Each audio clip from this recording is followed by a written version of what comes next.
성경에 기록된 모든 꿈을 처음부터 마지막까지 순서대로 설명합니다. 야곱부터 빌라도까지 총 20개가 넘는 꿈이 창세기부터 신약 성경까지 흩어져 있습니다. 어떤 꿈은 제국의 운명을 바꿉니다. 어떤 꿈은 한 메시아의 탄생을 결정합니다. 이방인의 꿈도 있고 족장의 꿈도 있고 선지자의 꿈도 있고 갈릴리의 가난한 목수의 꿈도 있습니다. 그리고 이 모든 꿈에는 한 가지 공통점이 있습니다. 아무도 꿈을 꾸게 해달라고 청한 적이 없다는 것입니다. 하나, 이방인 왕 아비멜렉. 이 이야기는 창세기 20장에 나옵니다. 그리고 여기서 성경은 시작부터 놀라움을 안겨줍니다. 구약 전체에서 가장 처음으로 기록된 꿈은 족장에게 주어진 것이 아닙니다. 제사장에게 주어진 것도 아닙니다. 이방인에게 주어졌습니다. 아브라함은 남쪽으로 여행하고 있습니다. 그랄에 도착하는데 두려움에 사라가 자기 누이라고 거짓말을 합니다. 아내가 아니라고 말이죠. 그곳의 왕 아비멜렉은 사라를 자신의 후궁으로 데려오게 합니다. 그날 밤 하나님께서 아비멜렉에게 꿈으로 나타나 직접 말씀하십니다. 네가 데려온 그 여인 때문에 너는 죽은 자나 다름없다.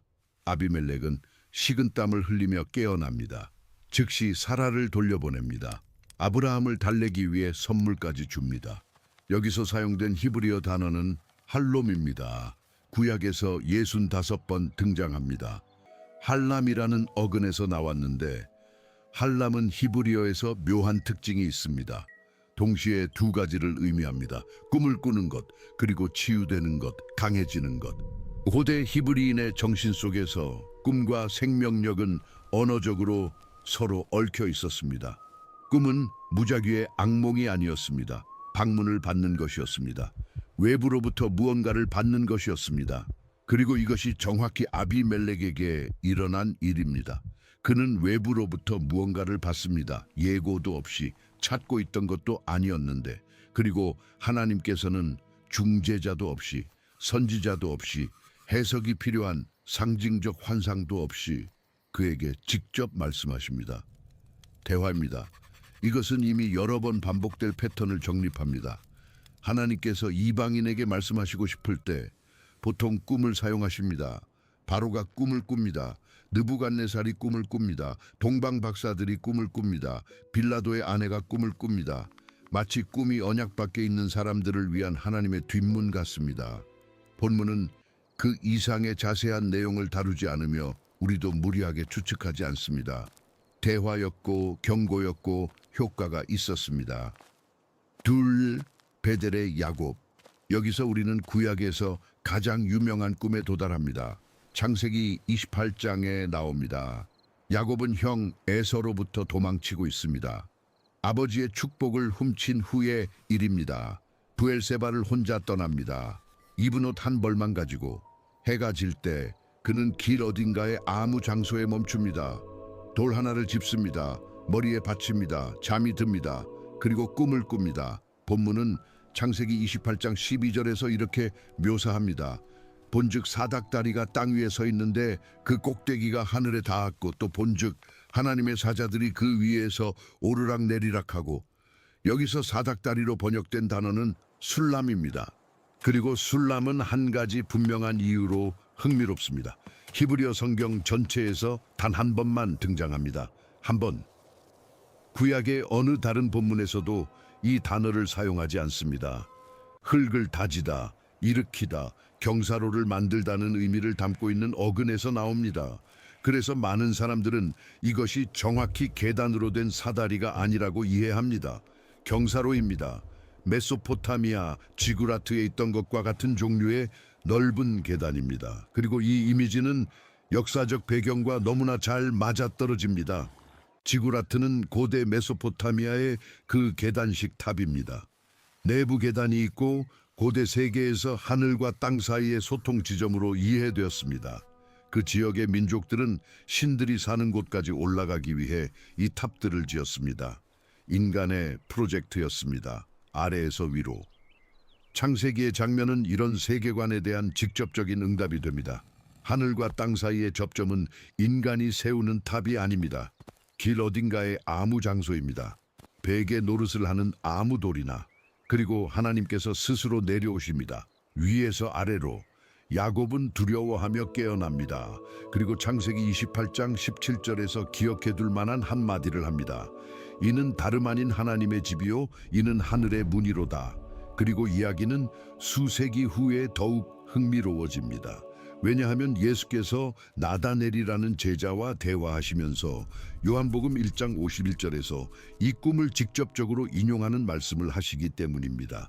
하늘이 열리고 하나님의 사자들이 인자 위에 오르락 내리락 하는 것을 보리라. 천사들이 오르락 내리락, 같은 이미지, 같은 문장. 다만 이제 사다리는 경사로가 아닙니다. 지구라트도 아닙니다. 사다리는 한 사람입니다. 예수께서는 다른 말로 하시면 야곱이 꿈에서 본 하늘과 땅 사이의 접점이 바로 자신이라고 말씀하시는 것입니다. 베델의 그 모든 장면, 하늘의 문이라는 그것은 미리 주어진 예고였던 것입니다. 셋, 야곱과 얼룩양들. 이 꿈은 덜 유명합니다. 창세기 31장에 나옵니다. 야곱은 이미 장인 라반과 20년 넘게 살고 있습니다. 관계가 틀어졌습니다. 라반의 아들들이 그를 곱지 않은 시선으로 바라보고 있습니다. 그래서 야곱은 아내 레아와 라헬에게 자신이 받은 꿈을 이야기합니다. 꿈에서 하나님께서는 양떼에서 교미하고 있는 수샹들이 얼룩진 것들, 줄무늬 있는 것들, 점박이 것들임을 보여주십니다. 그리고 야곱에게 아버지의 땅으로 돌아가라고 명하십니다. 그리고 같은 밤 하나님께서는 이야기 속에서 두 번째로 꿈을 통해 나타나십니다. 이번에는 다른 사람에게 말입니다. 라반은 야곱을 강제로 데려오기 위해 그를 쫓아갑니다. 따라잡기 전에 창세기 31장 24절에서 경고를 받습니다. 너는 삼가 야곱에게 선악간에 말하지 말라. 라반은 경고를 존중합니다. 따라잡았을 때 시민적인 대화를 합니다. 야곱이 가도록 둡니다. 이 패턴을 알아차리셨나요? 하나님께서는 여기서 동시에 두 가지 일을 위해 꿈을 사용하십니다. 야곱이 길에 대한 결정을 내리도록 인도하시는 것, 그리고 라반이 방해하지 않도록 그의 손을 묶어두시는 것. 꿈은 단지 미래의 계시가 아닙니다. 보호의 능동적인 도구입니다. 넷, 꿈꾸는 청소년 요셉, 창세기 37장. 여기서 성취되기까지 13년이 걸릴 꿈의 호가 시작됩니다. 요셉은 17살입니다. 아버지가 가장 사랑하는 아들입니다. 이미 형들이 미워하는 그 채색 옷을 입고 있습니다. 그리고 그는 연이어 두 개의 꿈을 꿉니다. 첫 번째에서 요셉과 형들은 들에서 곡식단을 묶고 있습니다. 그의 단위 가운데서 일어섭니다. 형들의 단들이 둘러서서 그 앞에 절합니다.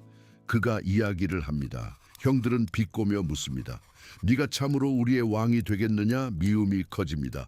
두 번째에서 더욱 대담합니다. 그는 해와 달과 11별이 자기 앞에 절하는 것을 봅니다. 다시 이야기를 합니다.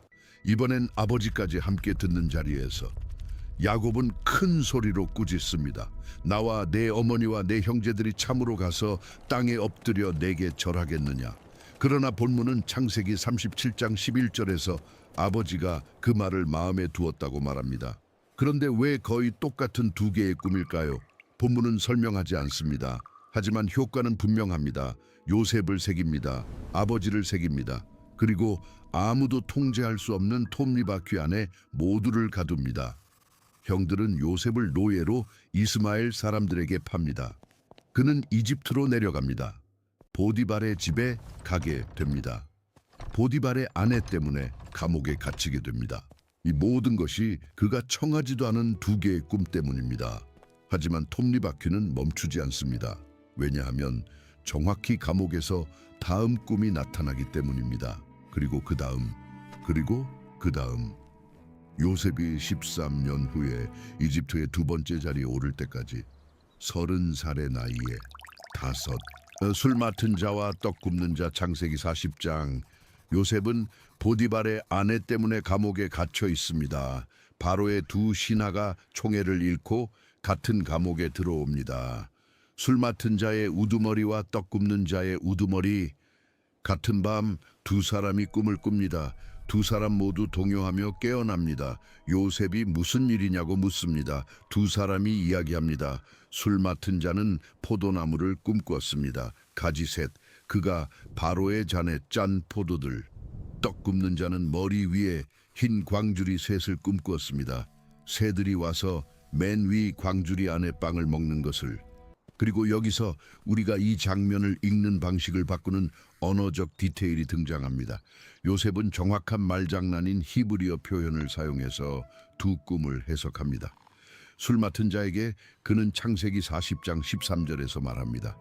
바로가 당신의 머리를 들고 당신의 전직을 회복시키리니.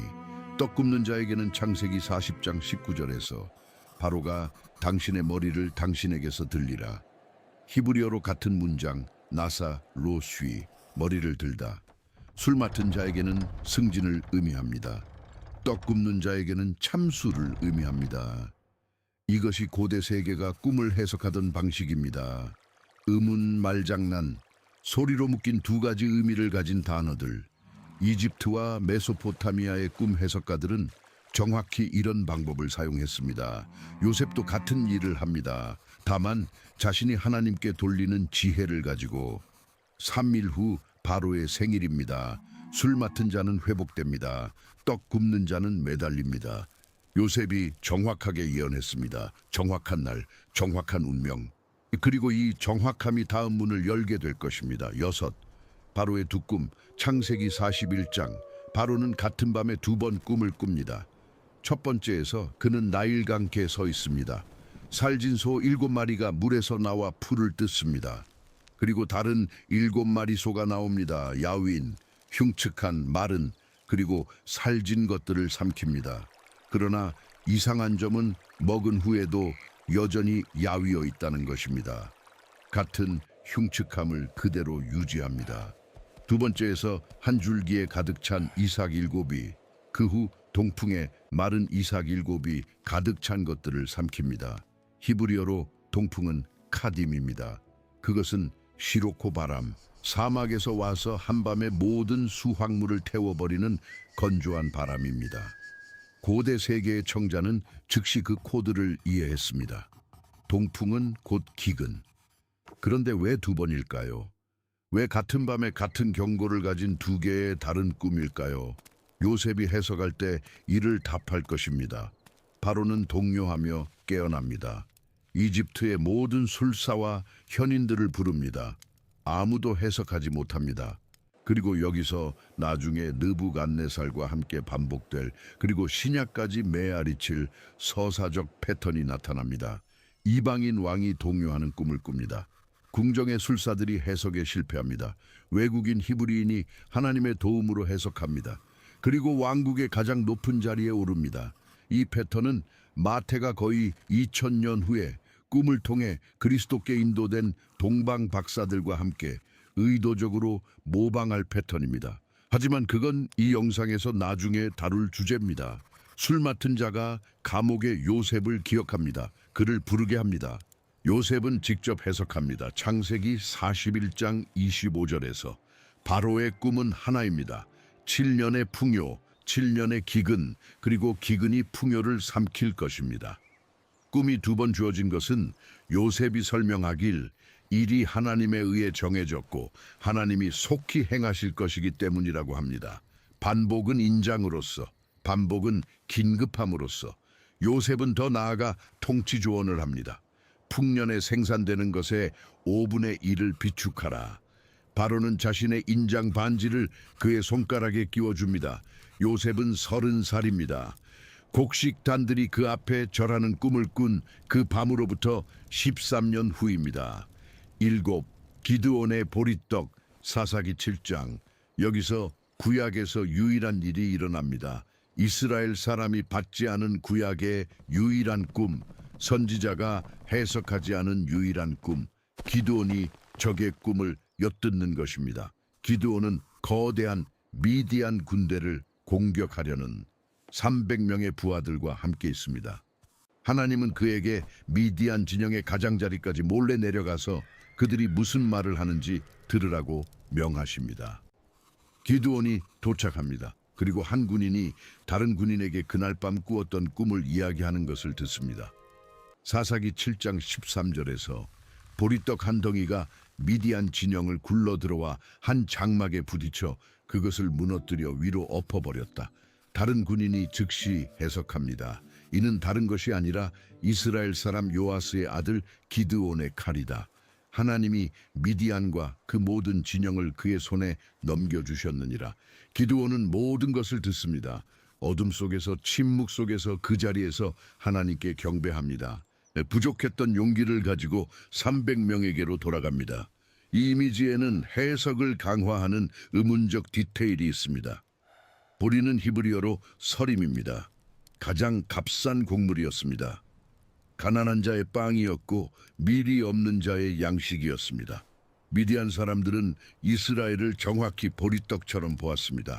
가난한 백성, 아무것도 아닌 백성, 그리고 그 아무것도 아닌 것이 굴러와 장막을 쳤고 장막은 통째로 무너졌습니다. 이 아이러니를 알아차리셨나요? 하나님께서는 적군 군대의 익명의 군인의 악몽을 통해 자신의 군대 지휘관을 설득하십니다. 기드온은 자신의 꿈이 필요하지 않았습니다. 다른 사람의 꿈을 들을 필요가 있었습니다. 그리고 이것은 성경에서 유일하게 이런 일이 일어나는 경우입니다. 8. 기브온의 솔로몬. 열왕기상 3장. 솔로몬은 막 즉위했습니다. 젊고 아마 20대 정도일 것입니다. 그는 옛 제단에서 1,000번제를 드리기 위해 기브온으로 올라갑니다. 그날 밤 모든 예식 후에 그는 잠자리에 듭니다. 그리고 하나님께서 꿈에 나타나십니다. 질문은 직접적입니다. 열왕기상 3장 5절에서 내가 내게 무엇을 줄고 너는 구하라. 백지수표. 솔로몬은 무엇이든 구할 수 있습니다. 부, 장수, 쟁반에 담긴 적들의 머리. 솔로몬은 황금 같은 가치의 히브리어 표현을 구합니다. 레부쇼메아, 듣는 마음. 한국어로는 보통 지혜로운 마음 또는 분별하는 마음으로 번역하지만 히브리어가 더 아름답습니다. 들을 줄 아는 마음. 솔로몬은 똑똑해지기를 구하지 않습니다. 누군가가 어려운 일을 가지고 올 때 듣는 감수성을 구합니다. 하나님은 그 답이 너무 마음에 들어 나머지를 보너스로 주십니다. 부, 영광, 장수 모두 거저로 청한 것이 옳았기 때문에 이 디테일을 알아차리셨나요? 이것은 하나님께서 말씀하시기 전에 먼저 물으시는 성경의 유일한 꿈입니다. 다른 모든 꿈에서 하나님은 자신의 의제를 가지고 내려오십니다. 여기서는 하늘이 한 자리를 비워두고 사람이 무엇을 구할지 결정하게 둡니다. 그리고 시험은 정확히 이것입니다. 무엇이든 구할 수 있을 때 무엇을 구하는가? 솔로몬은 듣는 마음을 구했습니다. 그리고 고대 세계에서 가장 지혜로운 왕으로 역사에 들어갔습니다. 9. 느부갓네살과 신상. 다니엘 2장. 솔로몬으로부터 400년 정도를 건너뜁니다. 유다 왕국은 끝났습니다. 예루살렘은 함락되었습니다. 알려진 세계에서 가장 강력한 왕은 바벨론의 느부갓네살입니다. 그리고 느부갓네살은 잠을 잃게 만드는 꿈을 꿉니다. 하지만 여기에 아무도 예상하지 못한 반전이 있습니다. 느부갓네살은 바벨론의 술사들을 부르고 꿈을 이야기하고 해석을 청하는 대신 술사들에게 자기 꿈을 말해보라고 요구합니다. 단서 없이, 힌트 없이 내가 무엇을 꿈꾸었는지 그리고 무슨 의미인지 말해라. 그렇지 않으면 모두 죽이겠다. 술사들은 다니엘 2장 11절에서 항의합니다. 땅에 그것을 능히 보일 자가 없을 것입니다. 그리고 그것은 사실입니다. 모든 고대 세계에서 꿈의 해석가는 의뢰인이 먼저 꿈을 이야기하는 것에 의존했습니다. 그들의 방법은 묘사된 요소들에 대한 상징적 분석이었습니다. 묘사 없이는 작업이 없습니다. 느부갓네살은 불가능한 것을 요구하고 있습니다. 다니엘은 사형 선고를 듣습니다. 시간을 청합니다. 새 친구들과 기도합니다. 그리고 같은 밤 하나님께서 야간 환상으로 다니엘에게 모든 것을 계시하십니다. 꿈과 해석을 함께. 신상은 거대합니다. 머리는 금, 가슴과 발은 은, 배와 넓적다리는 놋, 다리는 철, 발은 철과 진흙이 섞여 있습니다. 사람의 손으로 자르지 않은 한 돌이 내려와 발을 칩니다. 그리고 신상 전체가 가루가 됩니다. 그 돌은 자라서 온 땅에 가득합니다. 다니엘은 각 부분을 한 제국이 다른 제국을 잇는 것으로 해석합니다. 바벨론, 그 다음 다른 왕국, 그 다음 또 다른, 그 다음 분열된 왕국. 그리고 마지막에 하나님께서 일으키시는 왕국, 다른 백성에게 주어지지 않는, 그리고 다른 모든 것을 부수는 왕국, 산이 되는 그 돌이 이 왕국입니다. 하나님께서 여기서 무엇을 하시는지 알아차리셨나요? 느부갓네살은 세상에서 가장 강력한 사람입니다. 그리고 하나님은 그에게 꿈으로 그의 왕국이 단지 금머리에 불과하며 무너질 것이라고 보여주십니다. 그리고 마지막에 오는 왕국은 어떤 황제에 의해 세워지지 않습니다. 위에서 내려오는 한 돌입니다. 위에서 아래로 수세기 전 베델에서의 야곱의 사다리와 같은 패턴입니다. 느부갓네살의 나무, 다니엘 4장. 같은 느부갓네살이 이제 더 늙어 다시 꿈을 꿉니다. 그는 땅 한가운데에 있는 거대한 나무를 봅니다. 꼭대기는 하늘에 닿습니다. 열매는 모든 짐승을 먹입니다. 새들이 가지에 거합니다. 그리고 본문이 다니엘 4장 13절에서 거룩한 순찰자라고 부르는 한 형상이 내려옵니다. 나무를 배라고 명합니다. 철과 놋사슬로 묶인 그루터기만 남기라고. 그리고 주인의 마음이 사람의 마음에서 짐승의 마음으로 7대 동안 변하라고. 다니엘은 슬프게 해석합니다. 나무는 느부갓네살 자신입니다. 7대 동안 이성을 잃을 것입니다. 짐승처럼 들에서 살게 될 것입니다. 소처럼 풀을 먹을 것입니다. 가장 높으신 이가 다스리시는 분임을 인정할 때까지. 그리고 일어난 일은 정확하게 성취되었습니다. 12개월 후 느부갓네살은 자신이 세운 바벨론의 영광을 감상하며 궁전 옥상에 있었습니다. 순전한 교만의 한마디를 했습니다. 그리고 즉시 형벌이 떨어졌습니다. 들에서 7대. 머리털은 독수리깃같이 자랐습니다. 손톱은 새 발톱같이. 정신이 돌아왔을 때 그는 자신이 직접 증언을 썼습니다. 다니엘 4장에 있습니다. 성경에서 유일한 일입니다. 이방인 왕이 1인칭으로 쓴 한 장 전체, 자신의 붕괴를 이야기하며 하나님께 대한 찬양으로 끝맺습니다. 열하나, 다니엘과 내 짐승, 다니엘 7장. 이제 꿈꾸는 자는 왕이 아니라 선지자입니다. 다니엘은 바다에서 올라오는 내 짐승을 봅니다. 독수리 날개를 가진 사자, 입에 갈빗대 셋을 가진 곰, 내 날개와 내 머리를 가진 표범, 그리고 본문이 이름조차 붙이지 않는 너무도 이상한 네 번째 짐승, 단지 열뿔과 철 이빨을 가졌으며 다른 모든 것과 다르다고만 말합니다. 요한계시록을 들어본 사람이라면 이 짐승들을 알아볼 것입니다. 요한은 요한계시록 13장에서 이 같은 이미지들을 다시 다룹니다. 다만 요한은 모든 것을 한 짐승으로 합칩니다.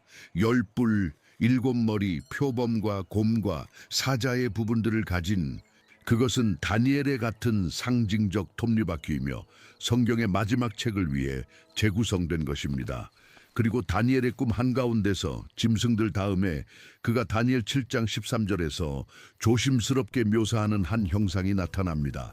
내가 또 밤 환상 중에 보니 인자 같은 이가 하늘 구름을 타고 와서, 여기서 인자는 아람어로 바르에나슈입니다. 단순히 인간을 의미합니다. 하지만 다니엘이 보는 인자는 하늘 구름을 타고 오며 모든 백성에 대한 권세, 영광, 나라를 받습니다. 그리고 그의 권세는 지나가지 않습니다.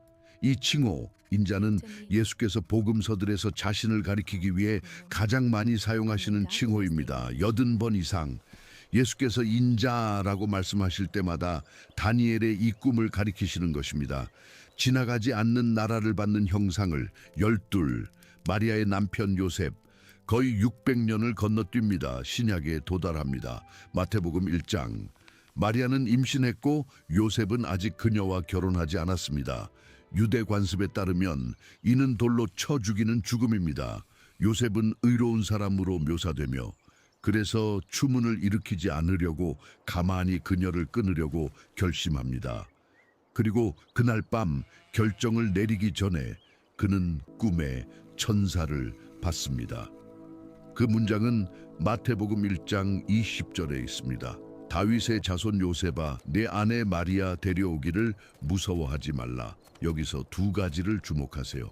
첫째, 천사가 요셉을 다윗의 자손이라고 부릅니다. 그저 칭찬이 아닙니다. 마태는 예수께서 다윗의 왕좌의 합법적 상속자임을 보여주기 위해 복음서 전체를 엮고 있습니다. 그리고 고대 법에서 그 왕좌는 생물학적 아버지가 아닌 법적 아버지를 통해 전달되었습니다. 그래서 꿈은 단지 개인적 위로가 아닙니다. 예수를 왕가의 혈통에 접목시키는 법적 행위입니다. 둘째, 마태가 데려오기에 사용하는 그리스어 동사는 파라라베인입니다.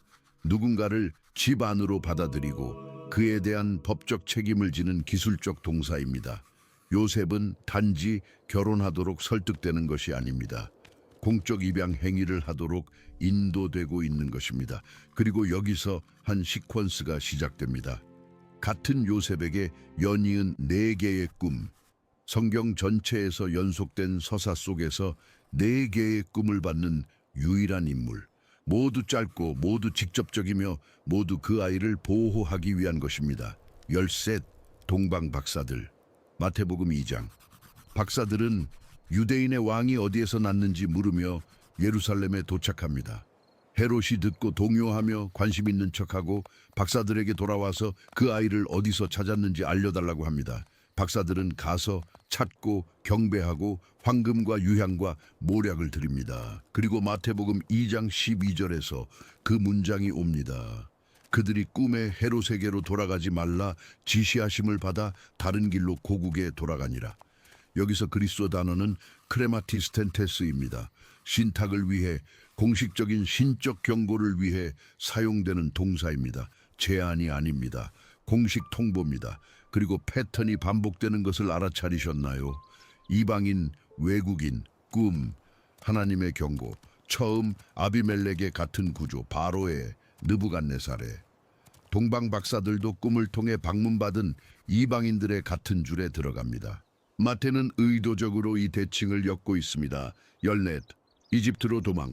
박사들이 떠난 직후 마태복음 2장 13절에서 주의 사자가 요셉에게 현몽하여 이르되 헤롯이 아기를 찾아 죽이려 하니 일어나 아기와 그의 어머니를 데리고 애굽으로 피하여 헤롯이 베들레헴의 모든 아이를 죽이라고 명할 것입니다. 같은 밤에 떠나야 합니다. 요셉은 의문 없이 순종합니다. 어둠 한가운데서 일어나 마리아와 예수를 데리고 이집트 길로 떠납니다. 여행은 몇 주가 걸립니다. 사막을 건너야 합니다. 한 짐승에 실을 수 있는 것만 가지고 어린아이를 데리고 그리고 그 경로를 보호한 것은 한 꿈이었습니다. 15 이집트에서 돌아옴. 마태복음 2장 19절 헤롯이 죽습니다. 요셉은 세 번째 꿈을 받습니다. 일어나 아기와 그의 어머니를 데리고 이스라엘 땅으로 가라. 아기의 목숨을 찾던 자들이 죽었느니라. 이집트를 떠납니다. 같은 길로 돌아갑니다. 16 갈릴리로 가다. 마태복음 2장 22절. 돌아오는 길 한가운데서 요셉은 헤롯의 아들 아켈라오가 아버지를 대신하여 유대를 다스리고 있다는 것을 알게 됩니다. 아켈라오는 폭력으로 알려져 있었습니다. 요셉은 베들레헴으로 돌아가는 것을 두려워합니다. 그리고 꿈에서 갈릴리로 가라는 지시를 받습니다. 결국 북쪽 수도에서 멀리 떨어진 나사렛에 정착하게 됩니다.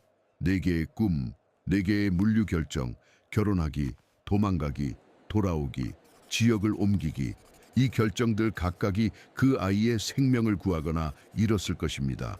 마태는 예수의 모든 윤영이가 부모의 결혼부터 나사렛의 최종 주소까지 밤마다 꿈에 의해 인도되었음을 보여줍니다. 대낮에 들리는 음성도 없습니다. 불기둥도 없습니다. 광장에서 설교하는 선지자도 없습니다. 천사가 꿈에서 아무도 알지 못했던 갈릴리의 가난한 목수와 대화하는 것입니다. 17 빌라도의 아내. 마태복음 27장. 이것은 성경 전체에서 마지막으로 기록된 꿈입니다. 그리고 그것은 본문이 이름조차 짓지 않는 한 여인에게 주어집니다. 후대 전통은 클라우디아 프로쿨라라고 부르겠지만 마태는 단지 빌라도의 아내라고만 말합니다. 빌라도는 재판석에 앉아 있습니다. 예수는 그 앞에 서서 재판받고 있습니다. 그리고 재판 한가운데서 마태복음 27장 19절에서 아내가 전가를 보냅니다. 저 옳은 사람에게 아무 상관도 하지 마옵소서. 오늘 꿈에 내가 그 사람으로 인하여 애를 많이 태웠나이다. 이 장면의 기하학을 생각해 보세요. 지상에서 가장 강력한 제국의 대표자가 예수께 선고를 내리려고 합니다. 그리고 막으려는 자는 아내 궁궐에서 잠 못 이룬 밤에 쪽지를 보내는 자입니다. 결정의 무게는 남편의 손에 있지만 경고는 아내에게 왔습니다. 마태가 애를 많이 태웠다는 것에 사용하는 그리스어 단어는 에파톤 폴라입니다. 파토스, 강렬한 고통. 그 여인은 위로가 되는 꿈을 꾸지 않았습니다. 폭력적인 악몽을 꾸었습니다.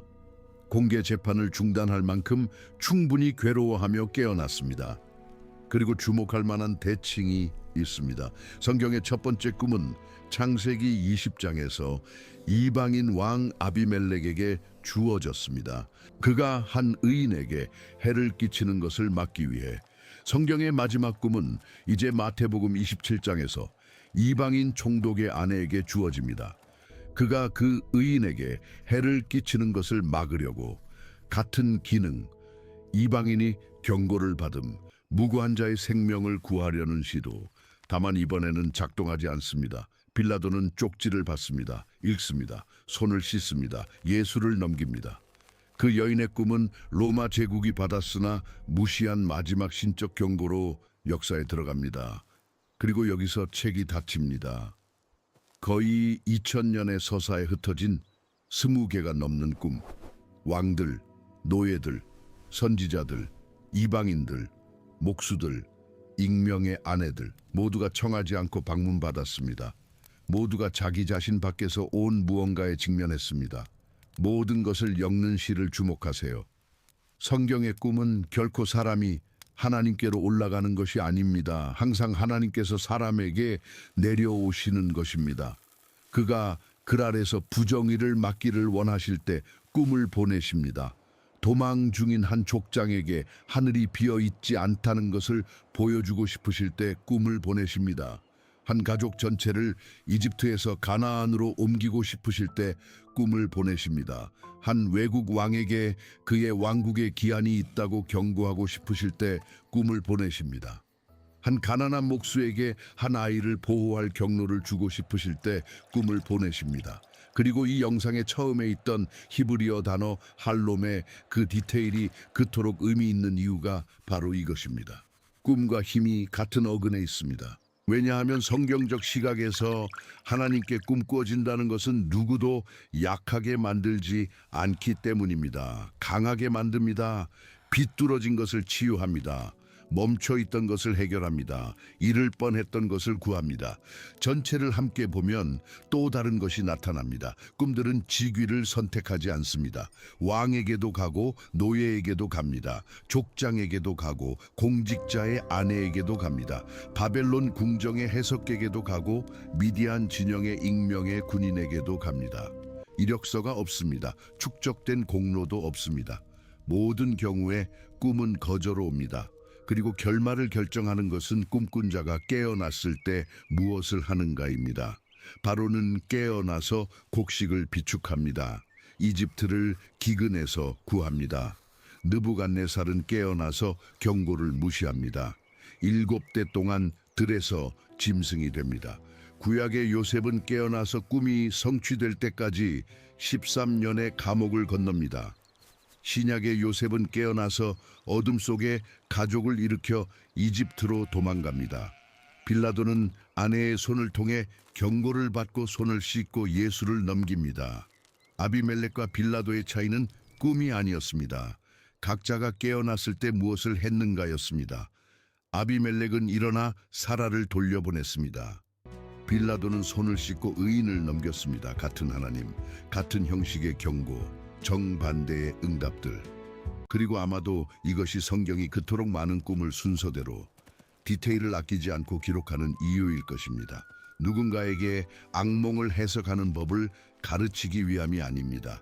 장 다음 장에 걸쳐 베델의 사다리를 계속 내려오는 한 음성이 있다는 것을 보여주기 위함입니다. 위에서 아래로 오면서 찾고 있지 않은 사람들에게도 말씀하시면서 창세기의 첫 페이지에서 아비멜렉과 그러했습니다. 마태복음 끝에서 빌라도의 아내와도 그렇게 계속되었습니다. 그리고 이 이야기들 각각이 남기는 초대는 가장 단순한 것입니다. 그 음성이 도착했을 때, 깨어났을 때 당신은 무엇을 할 것인가? 이 영상이 당신이 아직 멈춰서 알아차리지 못했던 무언가를 보여주었다면 보고 싶어 할 다른 누군가와 공유해 주세요. 좋아요를 누르고 아직 구독하지 않으셨다면 채널을 구독해 주세요. 다음 영상에서 만나요.